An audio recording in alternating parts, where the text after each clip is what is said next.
അക്കൗണ്ടന്റുമാരുടെ പരിശീലനത്തിൻ്റെ മറ്റൊരു പ്രധാന വിഷയവുമായിട്ടാണ് ഇന്ന് വന്നിട്ടുള്ളത്.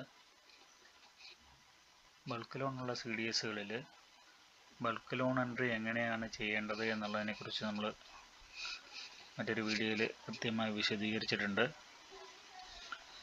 ബൾക്ക് ലോണുകളുടെ നടത്തിപ്പിൻ്റെ വളരെ പ്രധാനപ്പെട്ട ഒരു ഭാഗമാണ് ബൾക്ക് ലോണിൻ്റെ പ്രവർത്തനങ്ങളുടെ ഭാഗമായി കിട്ടുന്ന പ്രതിഫലത്തിൻ്റെ ഒരു വിഹിതം. ഇതുമായി ബന്ധപ്പെട്ട് പ്രവർത്തിക്കുന്ന വൈസ് ചെയർപേഴ്സൺ, CDS മെമ്പർമാർ എന്നിവർക്ക് കൊടുക്കേണ്ടി വരുന്നത്. കൃത്യമായി എല്ലാ മാസവും നൽകേണ്ട ഒരു ചിലവായതിനാൽ ഇവ എങ്ങനെയാണ് രേഖപ്പെടുത്തുന്നത് എന്നുള്ളതാണ് ഇന്നത്തെ വീഡിയോയിൽ നമ്മൾ നോക്കുന്നത്. നിലവിൽ നമ്മൾ ബൾക്ക് ലോണിന് വേണ്ടിയിട്ട് ബാങ്ക് അക്കൗണ്ട്,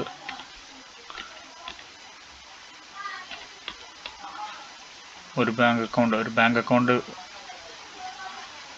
ബൾക്ക് ലോണിന് വേണ്ടിയിട്ട് സെപ്പറേറ്റ് നമ്മൾ ക്രിയേറ്റ് ചെയ്തിട്ടുണ്ട്. ഈ വന്ന ഫണ്ടിനെ രേഖപ്പെടുത്തിയിട്ടുണ്ട്. ഇത് NHGകൾക്ക് വിതരണം ചെയ്തിട്ടുണ്ട്. ഇതിൽ തിരിച്ചടവ് നമ്മൾ രേഖപ്പെടുത്തിയിട്ടുണ്ട്. ഇൻട്രസ്റ്റിന് വേണ്ടിയിട്ട് ഒരു ലെഡ്ജർ ക്രിയേറ്റ് ചെയ്തിട്ടുണ്ട്. ഇതൊക്കെ ബൾക്ക് ലോണുമായി ബന്ധപ്പെട്ട വീഡിയോയിൽ നമ്മൾ കൃത്യമായി വിശദീകരിച്ചിട്ടുള്ളതാണ്. ഇവിടെ നമ്മൾ റെമ്യൂണറേഷൻ വിതരണം ചെയ്യുന്നതിന് വേണ്ടി ഒരു ലെഡ്ജർ ക്രിയേറ്റ് ചെയ്യണം. ഇവിടെ നമ്മളൊരു ലെഡ്ജർ ക്രിയേറ്റ് ചെയ്യുകയാണ്. ലെഡ്ജറിന് പേര് കൊടുക്കേണ്ടത് ബൾക്ക് ലോൺ റെമ്യൂണറേഷൻ എക്സ്പെൻസ് എന്നാണ്.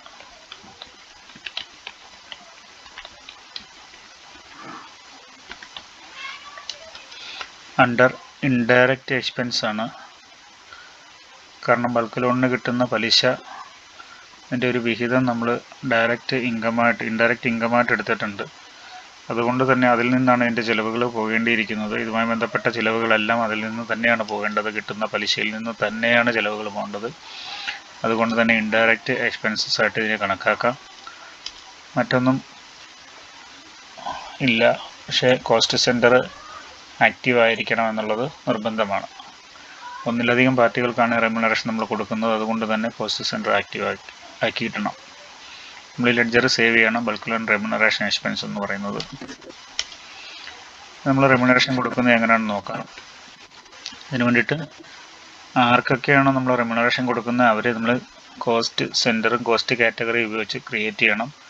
അതിന് വേണ്ടിയിട്ട് കോസ്റ്റ് കാറ്റഗറി ക്രിയേറ്റ് ചെയ്യാം. ഇവിടെ ഗേറ്റ്വേ ഓഫ് ടാലിയിൽ നിന്ന് ക്രിയേറ്റ് എൻ്റർ ചെയ്ത് കോസ്റ്റ് കാറ്റഗറി ക്രിയേറ്റ് ചെയ്യാം. കാറ്റഗറിക്ക് പേര് കൊടുക്കേണ്ടത് ബൾക്ക് ലോൺ റെമ്യൂണറേഷൻ എന്ന് തന്നെയാണ്.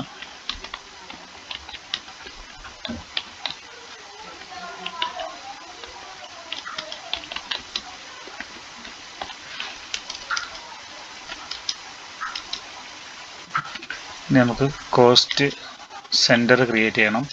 ആർക്കൊക്കെയാണോ റെമ്യൂണറേഷൻ കൊടുക്കുന്നത് അവരെയാണ് നമ്മൾ കോസ്റ്റ് സെൻറ്ററായിട്ട് ഇവിടെ ക്രിയേറ്റ് ചെയ്യുന്നത്. വൈസ് ചെയർപേഴ്സൺ ആണ് പ്രധാനമായിട്ട് റെമ്യൂണറേഷൻ കൊടുക്കുന്നത്.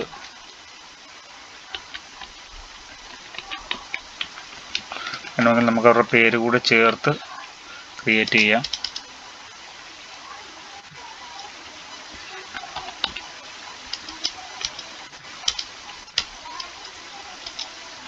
നമ്മൾ ഏതെങ്കിലും CDS മെമ്പർമാർ പുതുക്കിയ സർക്കുലർ അനുസരിച്ച് ചെയർപേഴ്സണും അക്കൗണ്ടൻറ്റിനും ഇൻസെൻറ്റീവ് വരുന്നത് കൊണ്ട്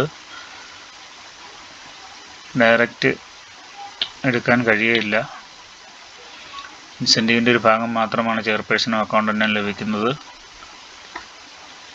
ഇനി നമുക്ക് കൊടുക്കാൻ പറ്റുന്ന ഇതുമായി സഹകരിക്കുന്ന CDS മെമ്പർമാരുണ്ടെങ്കിൽ അവർക്ക് 200 രൂപ വീതം കൊടുക്കാനുള്ള നിർദ്ദേശമുണ്ട്. ഇതിനു വേണ്ടി നമുക്ക് 2 CDS മെമ്പർമാരെ കൂടെ ഇതിലേക്ക് ക്രിയേറ്റ് ചെയ്യാം.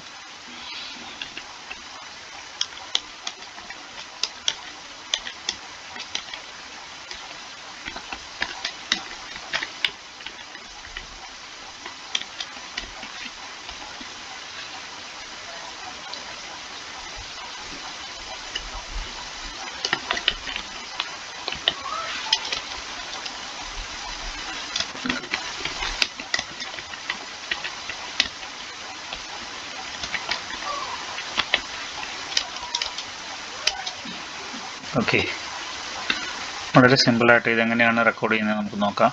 പേയ്മെൻറ്റ് കൊടുക്കാൻ വേണ്ടിയിട്ട് വൗച്ചർ എൻട്രി എടുക്കുക. പേയ്മെൻ്റ് ആണ്. പേയ്മെൻറ്റ് ഡേറ്റ് കൃത്യമായി രേഖപ്പെടുത്തുക. വൗച്ചർ നമ്പർ രേഖപ്പെടുത്തുക. നമുക്ക് പണം കൊടുക്കുന്നത് പിന്നോക്ക വികസനത്തിൻ്റെ ലോണിന് വേണ്ടിയിട്ടുള്ള പ്രത്യേക അക്കൗണ്ടിൽ നിന്നാണ്. കൊടുക്കുന്ന ബൾക്ക് ലോൺ റെമ്യൂണറേഷനാണ്. നമ്മൾ 2400 രൂപയാണ് കൊടുക്കുന്നത്. അത് cost category bulk loan remuneration expense എന്ന് പറഞ്ഞിട്ട് അതിൽ വൈസ് ചെയർപേഴ്സണ് 2000 രൂപയും CDS വാർഡ് 3 200 രൂപയും CDS വാർഡ് 6 200 രൂപയും വീതം നമ്മൾ കൊടുക്കുന്നത്. നമുക്ക് സേവ് ചെയ്യാം. അടുത്ത മാസവും നമ്മൾ ഇതുപോലെ തന്നെ കൊടുക്കുകയാണ്. 10/6